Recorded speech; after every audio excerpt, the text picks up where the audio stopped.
आपने बहुत अच्छे अपने विचार रखे। साथियों, हमारे बीच में डॉक्टर लक्ष्मण यादव जी आ गए हैं, हम उनका स्वागत करते हैं। तो जोरदार तालियों से लक्ष्मण यादव जी का स्वागत किया जाए। हमारे बीच में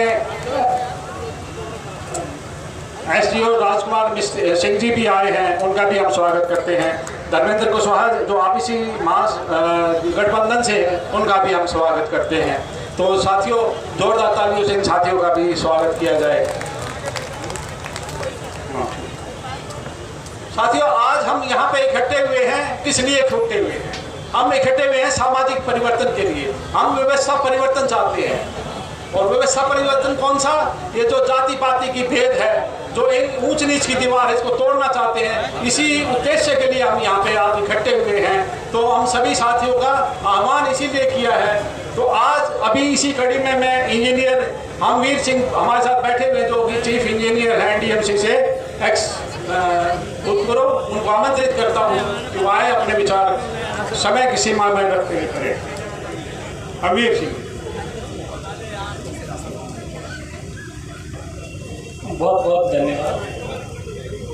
पिछले वक्ताओं ने बहुत सभी सब्जेक्ट लगता है, सभी जितने भी सब्जेक्ट हैं जो सामाजिक उत्थान के लिए जरूरी हैं, वो सब उठाए जा चुके हैं। मैं सबसे पहले आप सभी आगंतुकों का बहुत बहुत धन्यवाद करता हूँ कि महेश जी के बुलावे में आप इस सभा में उपस्थित हैं और उनका हौसला बढ़ाए जा रहे हैं। वो अकेले ऐसे व्यक्ति हैं जो समाज को और निम्न वर्ग को उठाने के लिए प्रयत्नरत हैं। मैं बताना चाहूँगा, आज मैं कोई ज़्यादा बड़ा मुद्दा नहीं लेके आया, पर जो बेसिक मुद्दा है मैं उस पर ही डिस्कशन करना चाहूँगा। क्या आज मैं बताना चाहूँगा कि इस महान देश में जब आज़ादी पाई थी, उस समय हमारी सभ्यता अमेरिका की सभ्यता से कहीं अच्छी थी। मगर यहाँ इस देश में जो व्यवस्था 1947 से लागू की गई, उसके रहते हुए जो गरीब आदमी थे वो गरीबी रह गए और जो अमीर थे वो अमीर बढ़ते चले गए। ये व्यवस्था जो है ना, हमारे समाज के लिए एक कलंक बन करके रह गई है। और जिसका मुख्य कारण है कि जो शिक्षा का स्तर है वो गांवों तक नहीं पहुंचने दिया गया। गांवों का जो स्कूलों का इंफ्रास्ट्रक्चर है, जो गांवों पे बेसिक, जहां 75% के 90% लोग गांवों में रहते हैं, वहां के शिक्षा का जो स्तर है वो इतना पुअर है कि उसको आगे बढ़ने ही नहीं दिया जा रहा। इस 70 सालों में हर सरकार आई, पर उन्होंने कोई भी ऐसा कदम नहीं उठाया जो गांवों की शिक्षा की ओर ध्यान दे सके। जब तक हम शिक्षा अपने बच्चों को ठीक से नहीं दे पाएंगे, हम उनका उत्थान नहीं कर सकते।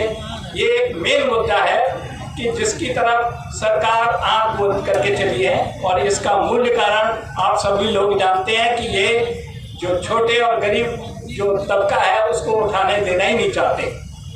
कोई अपनी काबिलियत से और अपने दम पर अगर कोई बन गया तो आगे चला गया, अदरवाइज 90% जो जितने भी देशवासियों के बच्चे हैं वो सब निम्न स्तर पर ही रह जाते हैं। और इसका रिजल्ट ये होता है कि हम लोग उस स्तर तक नहीं पहुंच पा रहे, ये गरीब लोग उस स्तर तक नहीं पहुंच पा रहे जो बेसिक है वो शिक्षा का हुआ।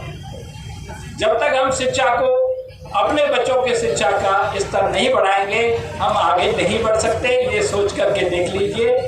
मैं यही अपील आप सभी लोगों को और सभी समाजवादियों को करूँगा कि किसी भी तरह बच्चों को अपनी शिक्षा, चाहे आपने लोन लेना पड़े चाहे उधार, इस बार मैंने पहले भी शायद बोला था कि अपने बच्चों की शिक्षा को उच्च स्तरीय शिक्षा देने में किसी भी तरह आगे बढ़ो तो आप सत्ता पे कब्जा कर पाओगे। तब इनके ये एक बेसिक चीज़ है। मैं चाहूँगा कि जितने भी हमारे गांव का और गांव के जो इंफ्रास्ट्रक्चर है, ये सरकारों की जिम्मेवारी है कि जो इंफ्रास्ट्रक्चर है वो इस स्तर का होना चाहिए जिससे बच्चों को अच्छी शिक्षा प्राप्त कर सके। इससे ज़्यादा मैं नहीं बोलना चाहूँगा, क्योंकि हमारा बेसिक उद्देश्य ही है कि अपने और अपने बच्चों का भाग्य किसी भी तरह बनाएं, और उसके लिए आप लोग जागरूक रहें कि आप बच्चों को शिक्षा अच्छी दें, चाहे किसी भी तरह देनी पड़े। थैंक यू, धन्यवाद।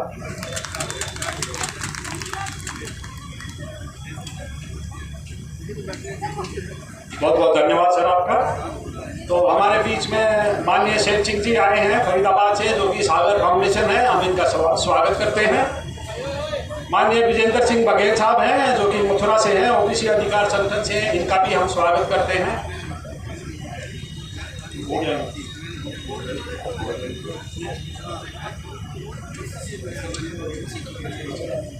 अब मैं बघेल जी से रिक्वेस्ट करूंगा कि वो अपना जो है संक्षिप्त में थोड़ा अपने विचार रखें। बघेल साहब।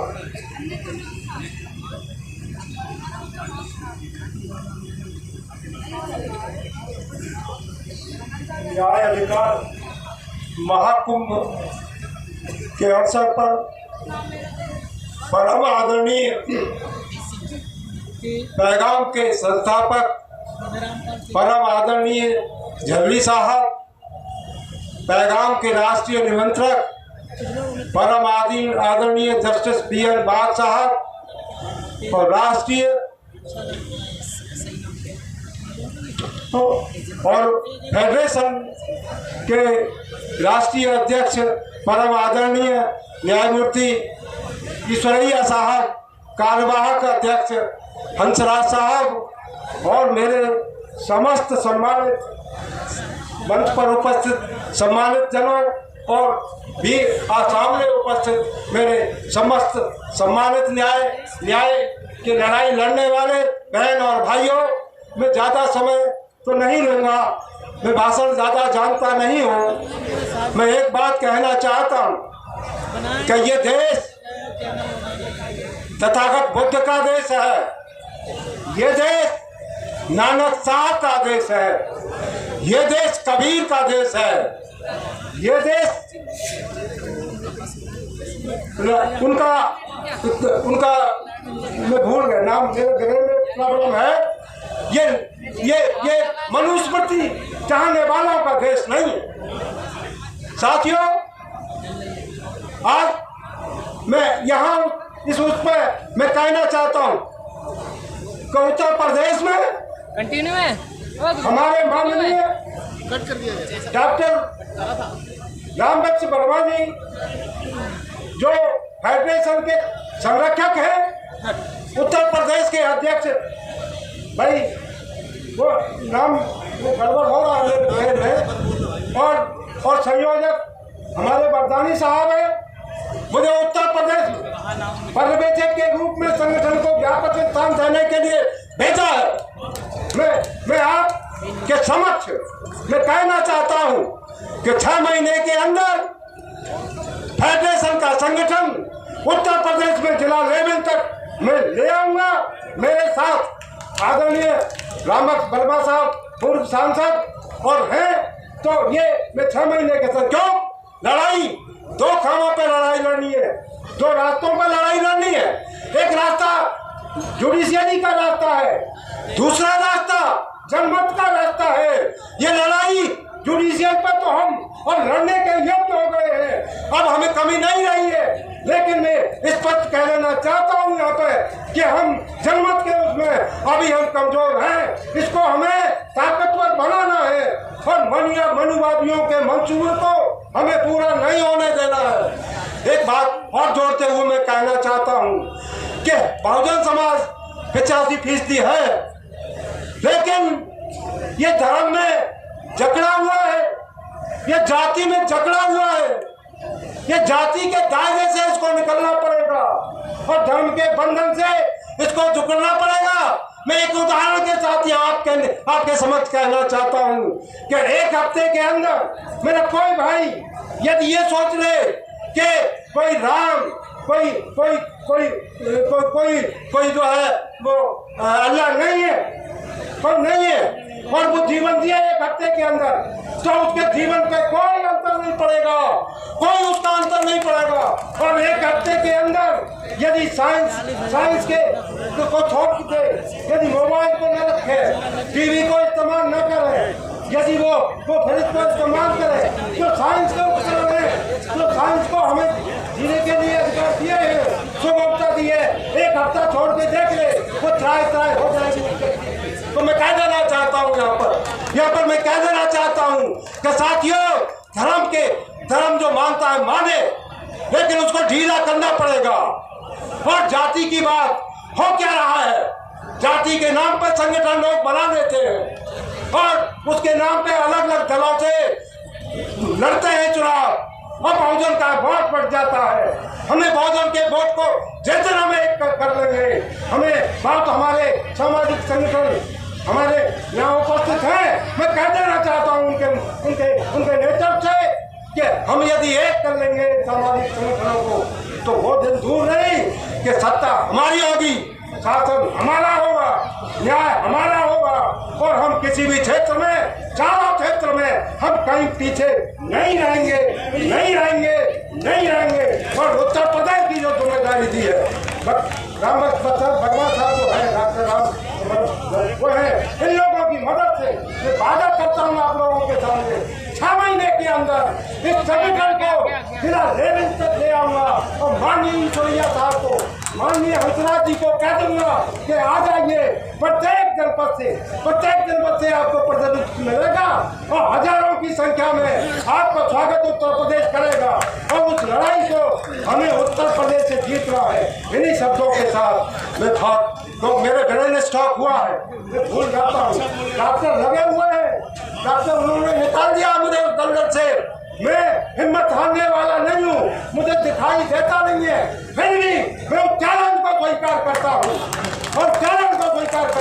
तो आपको उत्तर प्रदेश में ऐसा संगठन बना के दे दूंगा कि वो लड़ाई आपकी लड़ेगा और जीतेगा। इन्हीं शब्दों के साथ मैं बार बार आपका अभिनंदन वंदन करते हुए अपनी बात को मैं समाप्त करता हूँ। जय भीम, जय भारत, जय भीम, जय भारत, नमो बुद्धाय, नमो बुद्धाय। बहुत बहुत धन्यवाद माननीय बघेल साहब। साथियों, हमारे बीच में जो है वो ऐसे किसी परिचय के मोहताज नहीं है, एडवोकेट महमूद पराशा साहब आए हैं, तो जोरदार तालियों के साथ महमूद पराशा साहब का हम स्वागत करते हैं। और इन्हीं के साथ एडवोकेट त्यारा मदाविया जी भी आए हैं, उनका भी हम स्वागत करते हैं जोरदार। धन्यवाद सर। अब मैं इनवाइट करना चाहूँगा एडवोकेट अनिरुद्ध कुमार जी का, जो कि एक सामाजिक कार्यकर्ता है, उन्होंने संविधान के ऊपर काफ़ी कार्य किया है, तो मैं उनको इन्वाइट करता हूँ आए और समय सीमा को ध्यान में रखते हुए अपने विचार रखें। एडवोकेट अनिरुद्ध कुमार जी। धन्यवाद सर।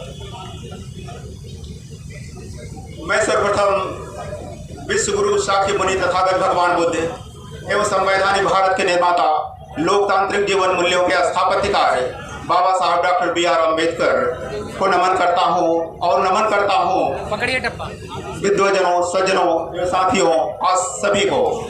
साथियों, मैंने भारत का संविधान काव्य लिखा है। I am advocate Anirudh Kumar, practising in Supreme Court of India, और मेरा पर्पज है इस पुस्तक को लिखने का कि मैं संविधान को आम जनता की भाषा में पहुंचा सकूं और मैं जनता को संविधान के प्रति आस्था, विश्वास, प्रेम और लगाव चाहता हूं और मैं अपनी एक कविता के माध्यम से इसे बयां करना चाह रहा हूं। देश ये अजेय हो, राष्ट्र ये अजेय हो, we the people of India, Bharat के संविधान के प्रति एक आवाज जिसे मैं अपने काव्यात्मक भाषा शैली के रूप में इस प्रकार बयां करना चाहता हूं। देश ये अजेय हो, राष्ट्र ये अजेय हो, देश ये अजेय हो, राष्ट्र ये अजेय हो, देश की जयगान हो, राष्ट्र की जय घोष हो, देश की जयगान हो, राष्ट्र की जय घोष हो, संविधान की जय हो, न्याय की विजय हो, संविधान की जय हो, न्याय की विजय हो, संविधान के मार्ग पर बढ़े चलो, संविधान पथ के मार्ग पर बढ़े चलो। साथियों, भारत के निर्माण में, भारत के स्थापना में, आधुनिक भारत को एक सूत्र में बांधने में जो काम हमारे संविधान ने किया है, उसे मैं अपनी दूसरी काव्य के माध्यम से प्रस्तुत करना चाह रहा हूँ। भारत का निर्माण हो, विश्व का कल्याण हो, भारत का निर्माण हो, विश्व का कल्याण हो, समाज का सुधार हो, व्यक्ति का उद्धार हो, समाज का सुधार हो, व्यक्ति का उद्धार हो। संविधान की जय हो, न्याय की विजय हो, संविधान की जय हो, न्याय की विजय हो। संविधान पथ के मार्ग पर बढ़े चलो, बढ़े चलो, संविधान पथ के मार्ग पर बढ़े चलो, बढ़े चलो। साथियों, मैं बाबा साहब की एक लाइन को भी अपने काव्य रूप में स्थान दिया हो। एक व्यक्ति एक मूल्य के सिद्धांत को, बिना एक मूल्य एक व्यक्ति के सिद्धांत को हम संविधान की परिकल्पना कर ही नहीं सकते और संविधान के निर्माता बाबा साहब के प्रति अपना सम्मान भी व्यक्त नहीं कर सकते। उसे मैं व्यक्त करना चाहता हूँ। एक व्यक्ति एक मूल्य, व्यक्ति व्यक्ति हो तो ले, सभी व्यक्ति समान है और समानता के बिना हम मानवता की परिकल्पना कर ही नहीं सकते। एक व्यक्ति एक मूल्य, व्यक्ति व्यक्ति हो तो ले, एक व्यक्ति एक मूल्य, व्यक्ति व्यक्ति हो तो ले। प्रतिष्ठा की हो समानता, अवसर की हो समानता, प्रतिष्ठा की हो समानता, अवसर की हो समानता। संविधान की जय हो, न्याय की विजय हो। संविधान पथ के मार्ग पर बढ़े चलो, बढ़े चलो, संविधान पथ के मार्ग पर बढ़े चलो, बढ़े चलो। और अगली एक पंक्तियां मैं प्रेजेंट करना चाह रहा हूँ। नारियों को शक्ति हो, वंचितों को मुक्ति हो, नारियों को शक्ति हो, वंचितों को मुक्ति हो। किसानों का मान हो, मजदूरों का सम्मान हो, किसानों का मान हो, मजदूरों का सम्मान हो। संविधान की जय हो, न्याय की विजय हो। संविधान पथ के मार्ग पर बढ़े चलो, बढ़े चलो, संविधान पथ के मार्ग पर बढ़े चलो, बढ़े चलो।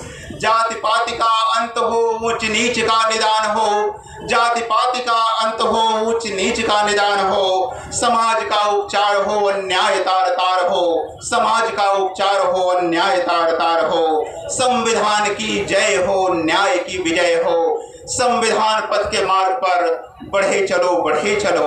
और अंतिम लाइनें मैं प्रेजेंट करना चाह रहा हूं आप लोगों के समक्ष। संविधान संग हम चले, विधान संग हम चले, संविधान संग हम चले, विधान संग हम चले। लोकतंत्र संग हम चले, न्याय संग हम चले, लोकतंत्र संग हम चले, न्याय संग हम चले। संविधान की जय हो, न्याय की विजय हो। संविधान पथ के मार्ग पर बढ़े चलो, बढ़े चलो, संविधान पथ के मार्ग पर बढ़े चलो, बढ़े चलो। पैगाम के इस मंच पर आप सभी का बहुत बहुत धन्यवाद, धन्यवाद। बहुत बहुत धन्यवाद सर आपका। आपने बिल्कुल संक्षिप्त समय में अपने विचार रखे, उसके लिए आपको शुक्रिया अदा करते हैं। अब अगले वक्ता के रूप में मैं जो है माननीय नरेंद्र भिखूराम जैन जी जो प्रभारी प्रवक्ता आज़ाद समाज पार्टी से हैं और आज़ाद समाज पार्टी और भीम से आरपी से हैं, मैं उनको इन्वाइट करता हूं, वो अपने विचार रखेंगे। Welcome sir. जय भीम साथियों, बहुत अच्छा मौका पैगाम जैसे एक संगठन ने दिया। एक ऐसी परिस्थिति जिस परिस्थिति में तमाम बहुजन समाज के लोग एक मंच पर आकर खड़े हो, ये आज की जरूरत है। मुझसे पहले वक्ता उन्होंने एक बात कही।